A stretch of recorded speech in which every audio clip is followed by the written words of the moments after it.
What's up, ladies and gentlemen, and welcome to another edition of the World Wrestling Talk podcast. I am Chris Walker, and of course, this is brought to you by none other than the wonderful, the amazing Podnation.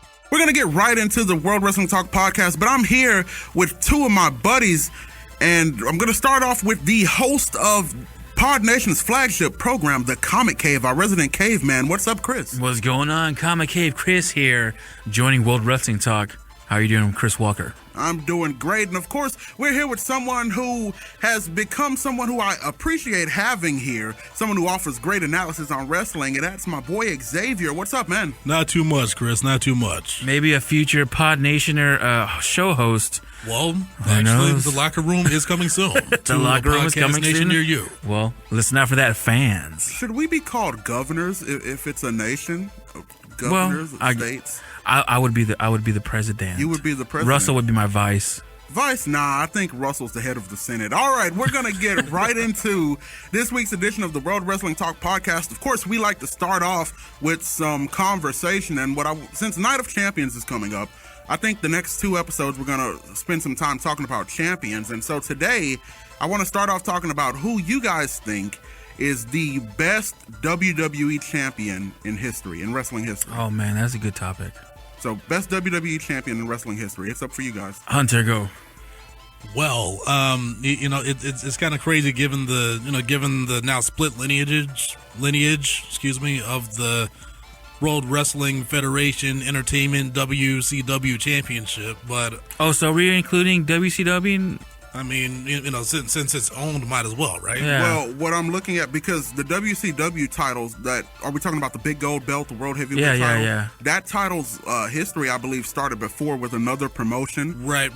So, that was initially an NWA championship. Wasn't that World Class something wrestling? Yeah, something like that. So for today, let's talk about the WWE title that has now turned into the WWE World Heavyweight title. Okay. So we're strictly sticking with the boys from New York. Yeah. Gotcha. Yeah. Right, the title that started off in 1963. Let's go there. All right. So with that being said, in that particular case, I'm not going to say John Cena just because of the fact that he's lost it multiple times. 14, 15 times, and each reign to me, it's varied. Sometimes he's been a transitional champion. Other times he's been the champion that you're hoping, will you please put somebody over?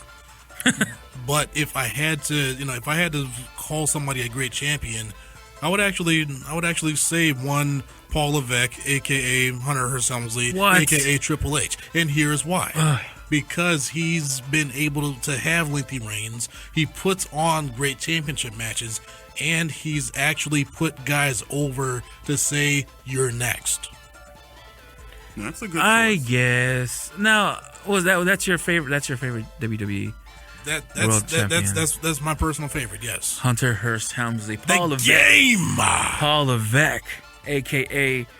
the guy humping Stephanie and putting ideas in her head. Now, there have been champions. I mean, you've had the great Macho Man Randy Savage. You've had Andre the Giant. You've had Stone Cold Steve Austin, Shawn Michaels, Bret the Hitman Hart. I mean, you had all these greats, but no one, in my opinion, has held a title for 434 days. My pick here we go. is the best in the world, Mr. CM Punk. Because he's the only person who kept it real, who gave people chances, and he defended it. It's easy to defend your title one night a year for 300 days for a year. Nikki Bella. It's easy to defend your title, but, I mean, he defended against monsters like Ryback and Ryback, you know how we go there. And then you have people like The Undertaker, and he's defended it, and he kept it defended for 434 days. 434 days. CM Punk is my favorite champion, WWE champion of all time. I could see that, Chris, and I'm going to say this. It's funny. Xavier, and he still holds the record today. Oh, that record, blah, blah, blah. So my pick was actually Triple H as well. And simply because... You jobbers. I'll go with this. When I first started watching wrestling, Triple H was the championship. The same way, for a little while, the United States title was kind of more prestigious in my eyes than the WWE title because John Cena was the champion. Yeah. Because of the way he did it. And so Triple H was synonymous with the championship. Right. And I feel like that makes him one of my favorites. Now, I was looking at some stats. Of course, Cena has the most title wins for the WWE Championship, followed by Triple H and The Rock, both tied with 8. And it's just like, notice none of us said The Rock. And I wonder why. Why didn't we say The Rock? I was going to mention HH, but we're not supposed to talk about him. The icon that's no longer the icon that we no longer talk about? The deleted icon? Yeah, the deleted icon. Yeah, actually, on the list I was looking at, he was listed as number 1. Yeah. Which makes some sense. What about Bruno? Where do we put Bruno? See, Bruno Sammartino, I'm going to go back to my CM Punk shtick, and I'm going to say he wasn't really a defender. He was more like of a... But then again, that was a different era. That was when wrestling wasn't exactly on TV. That's why CM Punk is my favorite. You travel from place to place. Because there weren't really special events. And I'm sure that he defended the title plenty. It's just that, back then... I think back then, if you had the title, you were places to watch. You were treated like a king. You were treated like really... like it meant something. Big time. Yeah, big time. Yeah, you were that dude. And so, even if you were to go up against... Even if you wrestled somebody day and night, you already knew, like... Okay, Bruno Sammartino. I don't really know what his finishers or whatever if they had that back then. They didn't have finishers back then. If his you won. That's what you did. So he didn't really defend it. Plus, he didn't have people like Ryback to defend it against because he's gonna just injure you, throw you off a stage, and then out of business for weeks. You're really selling Ryback here in an attempt to validate CM Punk. Ryback. Also, you had people like Triple H who. You know what? There's a video online where you guys need to check out. It's done by the Landis Kid.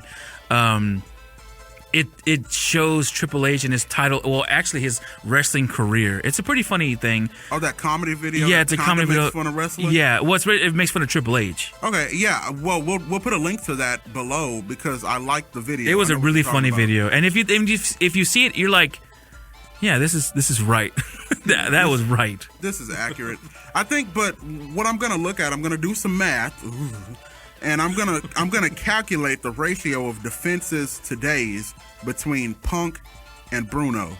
Okay. Because I want to see, because I don't put CM Punk up there as one of my best. Because wrestling one night a year is easy. Well, at the biggest stages, I guess, tell Brock that. Brock Lesnar, he's just a jobber as well. He's like a one night, and he doesn't care. And then CM Punk had great mic skills. Did Bruno Sammartino have great mic skills? I don't know. I wasn't alive. Archive. Okay, all right. Being the oldest guy in the room, really and honestly, yeah. Bruno wasn't much of a talker. He was, he was actually more like Brock. So he needed a Paul Heyman. Well, except he actually could talk. He was a man of few words. Oh, okay. He didn't talk much, and he was short to the point, and then he put in work. And don't get me wrong, audience, I have respect for like Harley Race and all the and the American Dream stuck their rose, baby, funkin' like a monkey. I have respect for all those wrestlers, but I don't know. To me, CM Punk is just he outdoes all of them, and that's just my opinion, of course. What about JBL? Where does JBL fit in on this? He doesn't.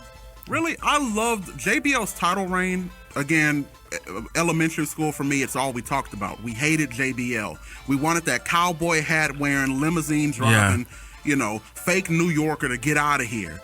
And we were so happy when Cena beat him for that title, Cena's first title. But I feel like JBL as the champion at that time was golden. He rivaling with Eddie Guerrero and Rey Mysterio and, all those great rivalries at the time period. JBL, for one, he carried SmackDown. Yeah, he did. Didn't he have that?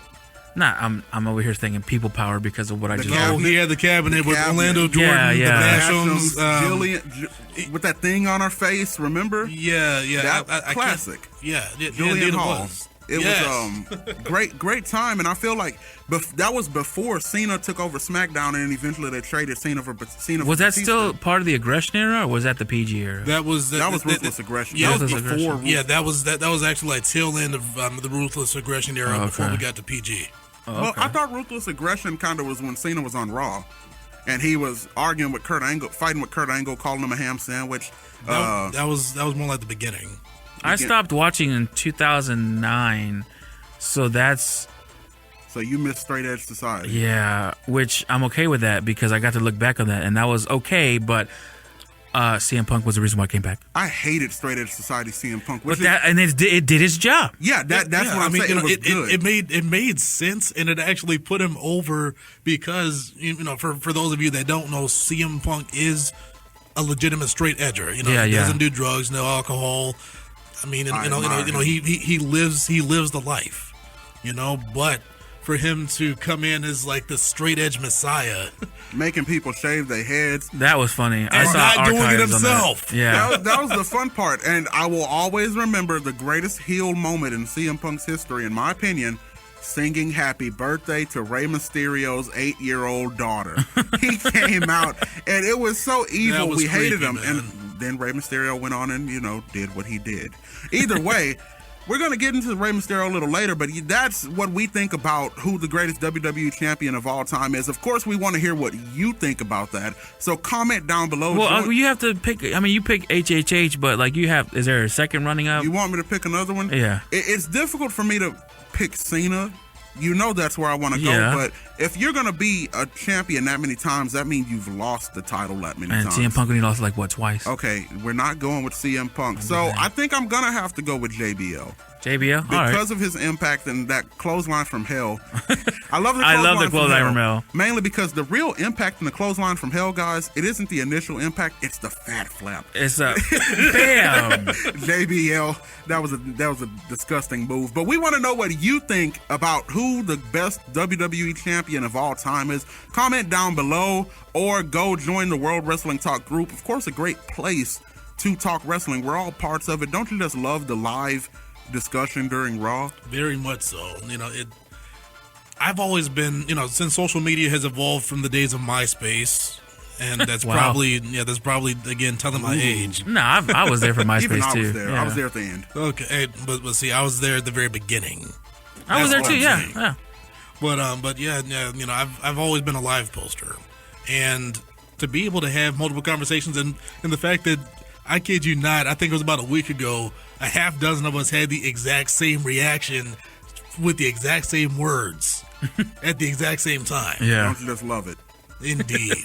But yeah, so go on, join the page or join the group. The link is going to be down below. But let's go on and get into some wrestling news, of course. And the first story, the big story of this week is, of course, Jimmy Superfly Snuka. Oh, man. Oh, Lord. Not another one. Who? Another one. Who's that? I don't know. It's just erased from our memory. Today, WWE removed him from their Hall of Fame section. That sucks. It's Poor Tamina. Yeah. That's going to be difficult. But it's weird that the case was 30 plus years ago. Yeah, from 83. 32. I'm like, man. 32 years. Well, now they're arguing, can he even stand trial? He's 70. He's in his 70s. He's 75 years old with stomach cancer. Yeah, he's not competent enough to stand trial. Even so, I mean, and it's unfortunate for the family. Yeah. Don't get me wrong. Definitely unfortunate for the family. And it sucks that he got, if he did really do it, then he got away with it. Yeah. That's the sad part. But to come back 32 years later, but I guess that's how science and criminal justice works. But you know, though, it was initially ruled a homicide in the autopsy. Right. But given the strange circumstances, they had an argument. He actually admitted to the investigators initially that he pushed her and she hit her head. Yeah.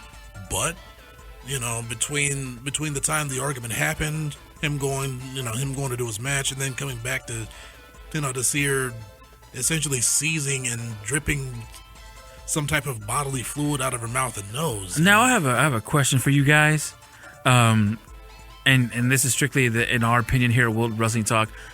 So whenever WWE deletes or erases someone from the Hall of Fame, do you think that's right? No. Do you think that's, does justice, I think it should be circumstantial. Now, for Hulk Hogan, no. Yeah. No. I mean, and now I'm not defending him. Let me go ahead and clear that up right now, just because I've nearly become very violent behind racist activities that were committed against me. Yeah. But in his case, no, he should not have been. In the case of Jimmy Superfly Snuka, if he is convicted, then I don't see anything wrong with it. But for this to be premature, No. You know, WWE should be like they're jumping the gun. Yeah. Yet again, much like the tragedy with Chris Benoit and his family. You know, it took. What is this? This is 2015. This happened like 2006 or 7. Yeah, 2007, as a matter of fact, because I was actually at Vengeance Night of Champions. Oh. I was there. Yeah. And I was amongst the crowd chanting for Chris Benoit against CM Punk, which ended up being John Morrison versus CM Punk. And that's crazy. Yeah, it is. I mean, you know, once we found out what happened, we're all like, wow. And for them to finally begin to acknowledge him all these years later, yeah, you know, that, you know, sometimes you just have to let time pass. Now, ironically, you know, with the creator wrestler feature in WWE 2K15, you know, they're actually banning people for scanning Chris Benoit's image. Really? Yes. Wow. Well, so yeah, they're somewhat over it, but not really. One thing, I was talking to a friend about the Jimmy Snuka situation this morning in class, and he's a much older guy, older than you guys, I think, and he was saying, well, does anything affect Jimmy Snuka's contributions to the WWE? Doesn't he have like a Legends contract or something? Well, yeah. It's been suspended. Yeah, and that's understandable. The suspending the contract is understandable, but to essentially delete someone from WWE history, I have a problem with that because they're still who they were in the ring. Yeah. And, of course, I understand WWE has to uphold their image. That's why you suspend the contract. That's why you don't work with them going forward. Yeah. But you cannot delete the history. And that's why there will continue to be references to Chris Benoit. People will always mention him. They can take away as many signs as they want. Mm-hmm. We know who Chris Benoit was. Yeah. And so that's how that was. And the same thing with Hulk Hogan. I mean, like I said, I'm not condoning his actions, but I mean, for me, before CM Punk, he is or what he was wrestling. Like he was wrestling. I mean, he's the quintessential wrestling god. Yeah. GAWD. God. Yeah. You know, I grew up, dude. I had a Hulk Hogan wrestling buddy, for crying out loud. I had Macho Man. Oh yeah. I'm sorry, not Macho Man. $1 Million Man. Ted DiBiase. Not bad. But you know, it's just one of those things where you hope that eventually enough time goes by where either one of two things happens. Either we move on, or we completely forget. But sadly, seeing that we are in the age of information, there's no such thing as forgetting everything. we forget nothing. But let's move on. Speaking of something I will never forget, Rey Mysterio.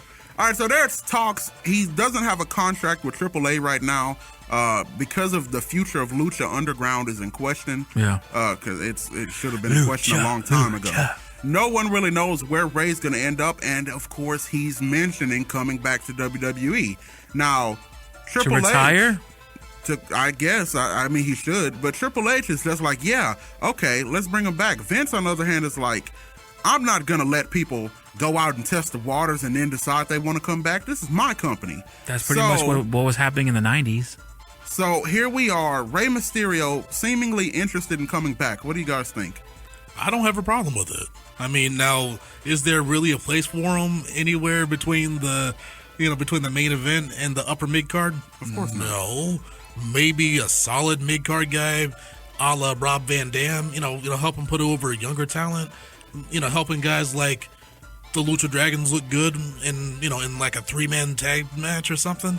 I can see that. I don't think Ray can do that. Yeah, I think he's pretty. He can't. No, I mean, a few kicks here, a springboard there, or probably more accurately, Los Matadores. Headbutt. Los Matadores need something. Yeah. But what do you got? You know, it's actually my understanding that they're about to be repackaged again. Again? I mean, I feel like they were more significant as Primo and Epico. That to me, that makes more sense. I have never seen a Puerto Rican bullfighter. Never. But what's going to happen with the bull, though? Is he and Hornswoggle going to make El a tag team? Torito. I think El Torito and Hornswoggle should tag team. Yeah, and defeat New Day. No. Okay, I'm gonna talk about that. We'll talk about New Day a little later. Okay, yeah. What do you think of Rey Mysterio? Okay, New Day or Woods' hair. We'll talk about. Okay, so Rey Mysterio, I think he should come back next year's Hall of Fame, and that's it. Yeah, maybe put him under a Legends contract. Yeah, I think he'd serve well as a producer. Or he could be at the Performance Center, helping other younger talent. Yeah. Younger talent. Speaking of younger talent, some news that I was reading today is Triple H wants the call-up of Tyler Breeze. He wants that to be the next big call-up. What do you guys think on that? It's about time. I've watched Breeze for a while, and I love that he operates in much the same vein as Gorgeous George, Classy Freddie Blassie, the Nature Boy Buddy Rogers, and even Ric Flair. I love that he has this whole vanity thing down pat to a T. And I'm not going to call him the perfect heel, but he's never really quite been a babyface either. He's, he makes you either hate him or love him because he's an underdog heel. I would love to see him called up. I'm one guy at a time. Let's push Kevin Owens. I'm one person at a time. Let's push Kevin Owens first. Let's get him to the stratosphere, and then we'll come to Tyler Breeze. I don't feel that Tyler Breeze has a gimmick that'll work on the main roster. Not today. I feel like as long as Dolph Ziggler is there, Tyler Breeze's gimmick won't even stand a chance because he'll just turn into another Dolph Ziggler. No, I don't think so. I mean, it's now if the announcers can properly keep stressing Prince Pretty, then we finally realize, okay, we have a pretty boy model here, which is really not anything like Dolph Ziggler right now. Really? Are you? I disagree there because that's what Dolph Ziggler is. He's the pretty boy. This whole Dolph thing Ziggler Monday, is the show off. He's going for that grungy kind of look now. I don't like that. He's evolving. He got heat for looking too much like Shawn Michaels. I saw that. That was Why funny. am I not surprised? He got heat for that. But I feel like Tyler, I don't think his gimmick will. Now he's very, very talented. He works with his gimmick. I love Tyler Breeze. I just don't think he needs a better finisher. Everyone at NXT needs a better finisher. But I don't think Tyler's success at NXT will be equal to the main roster because it's a little more hard. It's a little more harsh. The NXT audience, they're there every week. They just like to see it. They just like to yell things. But the main roster, these people, they will eat you alive. Like the fans. They will chew you up. That's why a gimmick like Adam Rose's did not last. Or the Big E coming up as just that dominant thing. Like, that wouldn't have lasted long with him either. I think WWE should close its doors in talent for now. Yeah. Because they have an abundance of people, and they should just close their doors because they need to build up people. Like I mentioned last time, Kevin Owens, he came from NXT as a powerhouse Cena. Now he's wrestling Cesaro, but you don't really give a shit. I mean, and you know what? I agree with you. And the fact that Kevin Owens successfully put on not one, not two, but three great Match of the Year candidate matches with John Cena, that says a lot about him as a performer. The matches that he's putting on with Cesaro, those are gold. But I agree, he deserves a proper push. But once again, it's not about, it is ultimately, it is about wrestling. But once again, this is an entertainment show. It's about story. I think who they're doing that with right now is Roman Reigns. I think they're building up a great story with Roman Reigns. He was there. He could touch it. He could almost touch the golden apple, and it was taken away from him. Road to redemption. Exactly. Always a classic theme in it's literature. A story, same thing with, there's no stories nowadays. You had the story of Bret Hart, you had the story of Stone Cold going against the grain, going against the corporate side of things. You have stories like Undertaker's story and so on and so forth. These kids these days, they don't have stories. You know what, Tamez, that's a great point that you bring up. The fact that, no, there really isn't much storytelling. Yeah, sure, they cram a 15-minute talking point segment down our throats at the beginning of every show. Like, what is Seth Rollins' story? Like, oh, I came from the Shield, I'm the mastermind, and then now I'm the head of the company. Like, I want a statue. It's not intriguing. No, it's not no one I can get behind and cheer for. It's not like, oh yeah, that dude, like, like if Roman Reigns were to have a title shot again in like 3 years, they could have a whole, like back in 2014 or 15 at WrestleMania 32, he did it, but then he went back and then he had a feud and blah, blah. There's no stories That's nowadays. what Daniel Bryan was. Daniel Bryan was the last storyline. The last story, that was Daniel Bryan. I like that. Yeah, but at the same time, part of Daniel Bryan's story was not just the WWE universe, the fans, but the internet hyping everything up. I mean, geez, the Yes movement spread even into pop culture. when you get somebody who can transcend the squared circle into pop mainstream culture, you have something. My point exactly. Just a random what here and there. If you guys can see this, I'm wearing a Daniel Bryan shirt right now. People know what this shirt is. You're wearing the heel Daniel Bryan yes, shirt. because I have nieces and nephews, so I needed a no shirt. So anyway, I have one question, and then we're going to take a quick break. I've been arguing with I got a new theater professor, and I asked him, does professional wrestling in some sense count as theater? Very much so. Of course. Absolutely. It's drama. It's acting. It's ballet. It's ballet. It is. And storyline. There will always be in every match, regardless of if it's face, heel, face, you have a protagonist and an antagonist. You have somebody that you want to win. You have somebody that you'd much rather see on their back or bloodied and beaten and bruised. That's the nature of wrestling. Yeah, it truly is a show. All right, so we're going to take a quick break here. It's a circus, if I like it. It's a circus in the big tent, but we're going to take a quick break. We'll be right back. You're going to hear some great things from Podnation, and we'll be back with the World Wrestling Talk podcast. Hey everyone, this is Chris from Comic Cave here with my hetero life mate. Russ, what's going on, bro? We're here to inform you that there's a new show from the Podnation label called Emissions featuring Cody and Quentin. Russ, tell us what that show is about. Emissions is an automotive show, so if you have any questions about the automotive world in general, they will literally be talking about anything that you would possibly need to know. Go check out that show, Emissions, here on the Podnation label now. What up, everyone? This is Andy from Game Grok. If you guys are into comics, movies, and other nerdy pursuits, at the Podnation label, we have a show called Comic Cave with my good friends Chris and Russ. Check it out for your fill of comics and comic-related news. Links can be found down below. What's up, guys? It's Cody from Emissions with Quentin here to tell you about a new show from Podnation called Game Grok, where they talk about games, game strategies, and industry gossip. Go check them out at Podnation now. What's up, and welcome back to the World Wrestling Talk podcast, brought to you by Podnation. I am Chris Walker, and of course, here I am with these guys who are awesome. I think we should be the Shield. I got Chris Tamez. Oh, okay, you want to bring that nonsense in? And then really? And then we got Xavier. Oh, since we're saying Miz things, woo, woo, woo, woo, woo. Remember that Ric Flair phase he was in? Yeah, that was bad timing. All right, so we got two things I want to talk about before we get out of here today. And first off, it's the tag team division with the Dudleys. What do you guys think about that? Them coming back, destroying Xavier Woods. Dude, I marked out something serious last week. You know what? I'm not going to lie. I kind of don't like it. I don't like it either. I kind of don't like it. Because, okay, first off, yes, I did mark the fuck out when I saw them.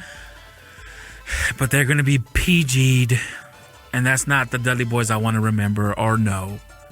They're going to be... Look what happened last time. I don't know if you guys saw Raw, or you saw Raw last week or this past week. The table was like in a wrapping, like if it was there, it was placed there nicely for them to use. No, that was the New Day's whole save the tables. That's thing. what I'm saying. Which is save the tables. Like that's great. It's gonna be It's gonna be PG polished. And I'm just like, man. You know what? I want to give it some more time. I really want to see what version of the Dudleys we're gonna get. I just don't the PG version. I don't want to see another old tag team come back, have a little stint, and then. But you know though, the difference between the Dudleys and a lot of the older tag teams like the New Age Outlaws. Now, oh my God, if they brought back the New Age Outlaws and the Dudleys, I would be into it. You're living in the past, man. This is a new day. Because we never got we always have to have the bridge from old to new. Now you have like what Big Show right now. You have Kane. Well, Kane's is he around anymore? We hope he comes back. We'll talk about that. Kane and you have all these other gimmicks from Get the Attitude Out, but that's good attitude. The Dudleys and then like the Mr. Ass and Road Dogg. But do you think they have it in them anymore to wrestle? No. They're done. No, absolutely no. The Dudleys, I liked it. I marked out when I saw I'm like, oh my. All right. And honestly, I was in the restroom. And I came out and I just looked at the TV. My brother's standing there like looking at it, and I look at it and I was like, oh, that's the Dudleys. I was like, oh my God. What in the world? You know what? I see your oh my God, and I will raise you a Joey Styles. Oh my God! Oh my God!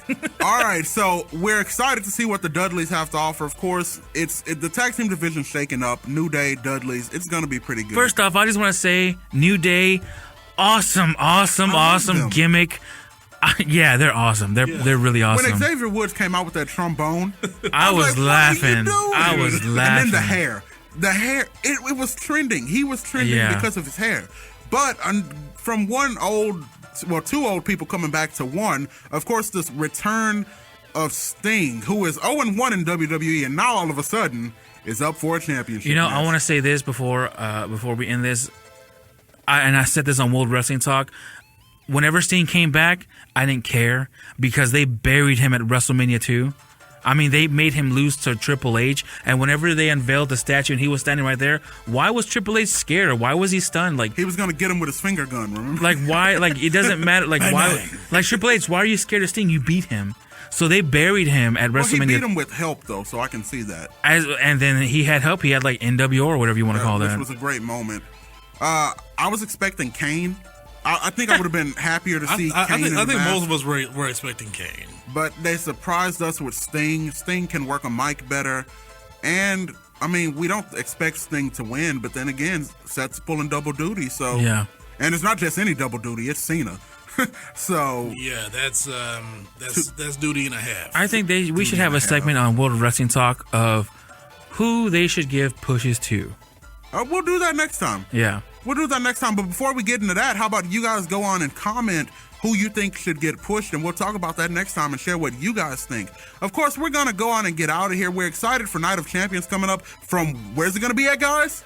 The Toyota Center in Houston, Texas. For those of you who don't know, this is a Houston-based podcast, but we're going to get on out of here. Thank you for tuning in. Thank you, Chris Temez, for once again stopping by and gracing us with your caveman presence. Of course. And Xavier, we hope to hear more from you coming up in Podnation, and keep coming to World Wrestling Talk, man. I enjoy your analysis. Absolutely. Hey, thanks for having me, man. All right, and for World Wrestling Talk and Podnation, I am Chris Walker, and we will talk to you when the bell rings again.